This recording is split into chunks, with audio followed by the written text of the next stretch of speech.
All right, y'all, here I am back. I decided to go ahead and give you a reading from Ezekiel.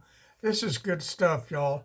The last two chapters I gave you, 36 and 37, was the prophecy by Ezekiel of Israel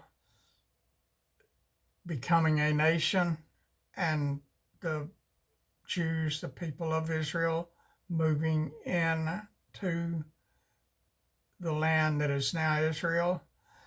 And chapter 38, which I'm going to read you right now. You just got to hang loose and listen to see what it's about. It's all prophecy. And y'all see where we're at. Ezekiel chapter 38. It's not a long, it's 23 verses. And the word of the Lord came unto me, saying, Son of man, set thy face against Gog, the land of Magog, the chief prince of Meshech and Tubal, and prophesy against him, and say, Thus saith the Lord God, Behold, I am against thee, O Gog, the chief prince of Meshech and Tubal. You have any idea who that is? I think I do. And I will turn thee back and put hooks into thy jaws, and I will bring thee forth, and all thine army, horses and horsemen, all of them clothed with all sorts of armor, and even a great company with bucklers and shields, all of them handling swords. Persia, which is Iran now, Ethiopia and Libya with them, all of them with shield and helmet. Gomer and all his bands, the house of Togarmah of the north quarters, and all his bands, and many people with thee. Be thou prepared, and prepare for thyself, thou and all thy company that are assembled unto thee, and be thou guard unto them. After many days thou shalt be visited in the latter years. Thou shalt come into the land that is brought back from the sword, and is gathered out of many people against the mountains of Israel, which have been always waste, but it is brought forth out of the nations, and they shall dwell safely, all of them. Thou shalt ascend and come like a storm. Thou shalt be like a cloud to cover the land, thou and all thy bands, and many people with thee. Thus saith the Lord God, it shall also come to pass that at the same time shall things come into thy hand, and thou shalt think an evil thought, and thou shalt say, I will go up to the land of unwalled villages. I will go to them that are at rest, that dwell safely, all of them dwelling without walls, and having neither bars nor gates, to take a spoil and to take a prey, to turn thine hand upon the desolate places that are now inhabited, and upon the people that are gathered out of the nations, which have gotten cattle and goods, that dwell in the midst of the land, Sheba and Dedan, and the merchants of Tarshish, with all the young lions thereof, shall say unto thee, Art thou come to take a spoil? Hast thou gathered thy company to take a prey, to carry away silver and gold, to take away cattle and goods, to take a great spoil? Therefore, Son of man, prophesy and say unto Gog. And that is exactly what they're coming for.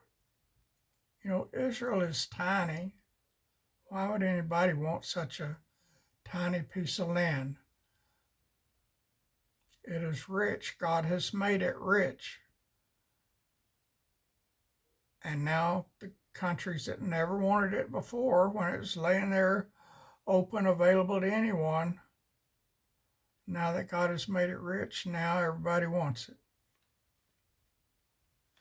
Therefore, Son of Man, prophesy and say unto Gog, Thus saith the Lord God, in that day when my people of Israel dwelleth safely, shalt thou not know it? And thou shalt come from thy place out of the north parts, thou and many people with thee, all of them riding upon horses, a great company and a mighty army. And thou shalt come up against my people of Israel. That's going to be a big, big mistake for them, friends. As a cloud to cover the land, it shall be in the latter days, and I will bring thee against my land, that the heathen may know me. There's a purpose for everything that God does. Are y'all paying attention? When I shall be sanctified in thee, O Gog, before thine eyes. God is allowing this so that he can be glorified. Because he's going to wipe butt, y'all. He's going to kick booty. Gog is going to wish he had never been born. Thus saith the Lord God, Art thou he of whom I have spoken in old time by my servants the prophets of Israel, which prophesied in those days many years, that I would bring thee against them?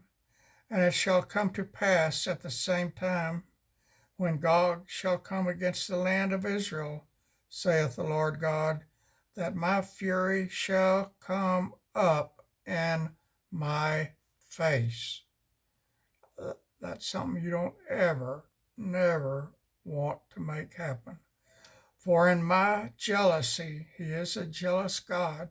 Don't do anything to make him jealous, like worshiping other gods, putting other things before him. And in the fire of my wrath have I spoken, surely in that day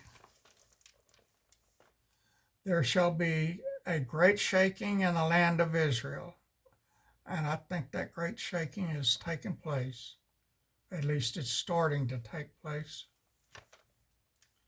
So that the fishes of the sea and the fowls of the heaven and the beasts of the field and all creeping things that creep upon the earth and all the men that are upon the face of the earth shall shake at my presence, and the mountains shall be thrown down, and the steep places shall fall, and every wall shall fall to the ground. And I will call for a sword against him throughout all my mountains, saith the Lord God. Every man's sword shall be against his brother, and I will plead against him with pestilence and with blood, and I will rain upon him and upon his bands and upon the many people that are with him an overflowing rain and great hailstones, fire and brimstone. Thus will I magnify myself and sanctify myself, and I will be known in the eyes of many nations, and they shall know that I am the Lord. Bam, y'all. That's just around the corner. God bless you, my friends, and good night to you.